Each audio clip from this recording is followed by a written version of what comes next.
अस्सलामुअलैकुम। हमारा fourth lesson है processes of social change in India.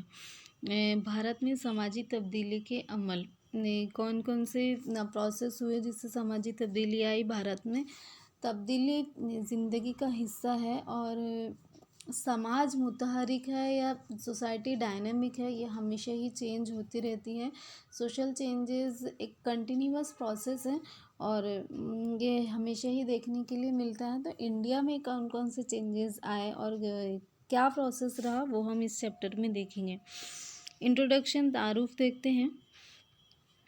In the previous year, you learnt about the concept of social change, its characteristics and factors that bring about change. You will recall the impact of demographic, natural, educational, economic, socio-cultural factors responsible for social change. हमने last year social change के concept के बारे में आप लोगों ने last year पढ़ा है, उसके कैरेक्टरिस्टिक्स और क्या फैक्टर्स होते हैं जो सोसाइटी में चेंज लाते हैं, वो सारी चीज़ें आप लोगों ने जानी। और आपको याद होगा कि डेमोग्राफिक फैक्टर होते हैं जो पॉपुलेशन के फैक्टर होते हैं, जो नेचुरल एलिमेंट्स होते हैं, एजुकेशन हो गया, इकोनॉमिक स्टेटा हो गया, सोशो कल्चरल फैक्टरल हो गए, ये सारी ही चीज़ें सोशल चेंज के लिए रिस्पॉन्सिबल होती हैं। These are to be borne in mind when we discuss the process of social change that have influenced Indian society and continue to do so even today. और ये सारी ही चीज़ें हमारे जहन में पैदा होती हैं जब हम सोशल चेंज के बारे में बात करते हैं कि हिंदुस्तानी समाज पर समाजी तब्दीली का कैसे असर हुआ और किस तरह से हो रहा है। When we speak of industrialization as a process of social change, the industrial revolution of the 17th and 18th century Europe comes to mind. जब हम सिनत के बारे में बात करते हैं, इंडस्ट्रियलाइजेशन के बारे में बात करते हैं कि जो समाजी तब्दीली एक बहुत ही नुमायाँ तब्दीली समाज में इंडस्ट्रियलाइजेशन की वजह से आई थी और उसकी वजह से बहुत सारे सिग्निफिकेंट चेंजेस हुए थे। 17th 18th सेंचुरी में जो रिवोल्यूशन आया, इंडस्ट्रियल रिवोल्यूशन आया यूरोप में, तो जब हम इंडस्ट्रियलाइजेशन के बारे में बात करते हैं तो सबसे पहले हमारे जहन में वो यूरोप का इंडस्ट्रियल रिवोल्यूशन का ख्याल आता है जो सनती इनकलाब आया था। It was a process whereby there was a change in the production process as a result of the use of heavy machinery and which lead to the decline of guilds on one hand and growth and expansion of factories on the other. ये जो process था, जो industrialisation का, ये सिनत का ये जो अमल था, इसमें सबसे पहले जो प्रोडक्शन का प्रोसेस था, ये जो पैदावार का अमल था, अशिया की पैदावार, इसमें सबसे बड़ी तब्दीली हुई थी कि पहले अशिया को हाथों से बनाया जाता था, मज़दूर हुआ करते थे और बाद में मशीनों का इस्तेमाल किया जाने लगा। तो सबसे पहले ये तब्दीली आई और जिसकी वजह से ये हुआ कि फैक्ट्रीज़ का एक्सपांशन हुआ, फैक्ट्रीज़ बनने लगी, सिनतें लगने लगी और जो गिल्ड सिस्टम है, जो जागीरदाराना निज़ाम था और जो नौकरशाही थी, उसका ख़ात्मा हुआ। This process spread from Europe to other regions of the world. और यूरोप से इसकी शुरुआत हुई थी, इंडस्ट्रियलाइजेशन जो हुआ, सिनतियानी का जो अमल हुआ, यूरोप से इसकी शुरुआत हुई थी जो कि बाद में सारी दुनिया में फैला। तो यही देखते हैं सबसे पहले definitions of industrialisation. B Kuppuswamy ने जो इसकी डेफिनेशन दी है, देखते हैं। Industrialisation means the use of abiotic power such as electricity and steam for the mass production of goods and easy transportation and communication. Abiotic power क्या होता है?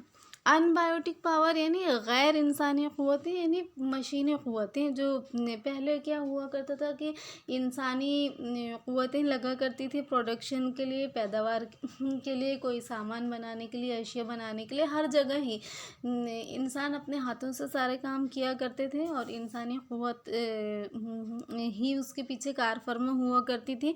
लेकिन जब इंडस्ट्रियलाइजेशन आया, जब मशीनरी का इस्तेमाल होने लगा, इलेक्ट्रिसिटी और भाप के ज़रिए जो मशीनें चलाई जाने लगी और उससे अशिया बनाई जाने लगी, साथ ही पहले क्या होता था कि इंसान एक शहर से दूसरे शहर में सामान पहुंचाया करते थे, मजदूर कुली हुआ करते थे, और बाद में ये सामान गाड़ियों के ज़रिए पहुंचाया जाने लगा। देन कम्युनिकेशन आया साथ में, जो फ़ोन की फैसिलिटीज़ के पहले कासिद हुआ करते थे, जो कोई मैसेज, ख़त या चिट्ठी ले जाकर दिया करते थे दूसरे शहरों में, दूसरे इलाक़ों में।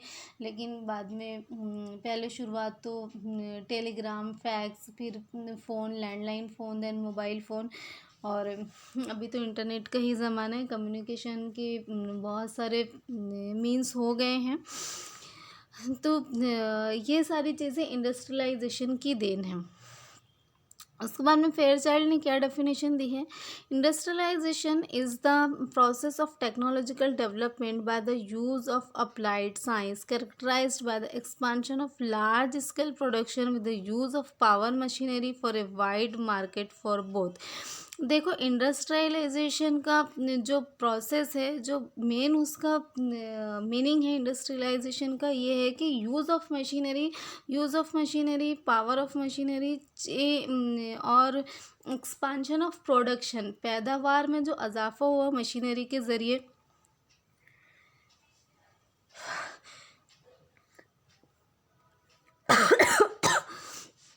पैदावार में इजाफा हुआ, उसमें सामान की क्वालिटी बेहतर हुई, ये सारी चीज़ें मशीन के ज़रिए मुमकिन हुई। तो और फिर मार्केट्स वजूद में आए, उसकी वजह से जब सामान ज़्यादा बनने लगा तो उसको बेचने की ज़्यादा ज़रूरत महसूस होने लगी, और लोगों का मकसद ज़्यादा से ज़्यादा मुनाफा कमाना हो गया। उसके लिए फिर मार्केट बनने लगे। जो ताजिर थे, जो व्यापार थे, जो ये सामान बना रहे थे, तो उन्होंने नए नए मार्केट की तलाश करना शुरू की। साथ ही उन्होंने इश्तहारात का भी सहारा लिया, और सार्फिन तक के पहुंचने के लिए, कस्टमर्स तक पहुंचने के लिए अलग अलग कोशिशें की जाती हैं। तो ये सारी चीज़ें इंडस्ट्रियलाइजेशन में आती हैं। Industrialization is a process of social and economic change whereby human society is transformed from a state pre-industrial to an industrial.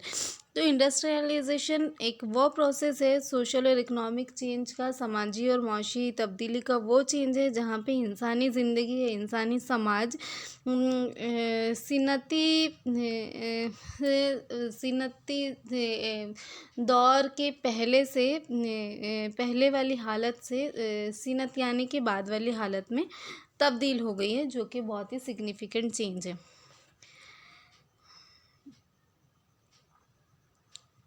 तो ये हमारी डेफिनेशंस हुई। इसकी कैरेक्टरिस्टिक्स ऑफ इंडस्ट्रियलाइजेशन ये हम नेक्स्ट वीडियो में देखेंगे इंशाल्लाह।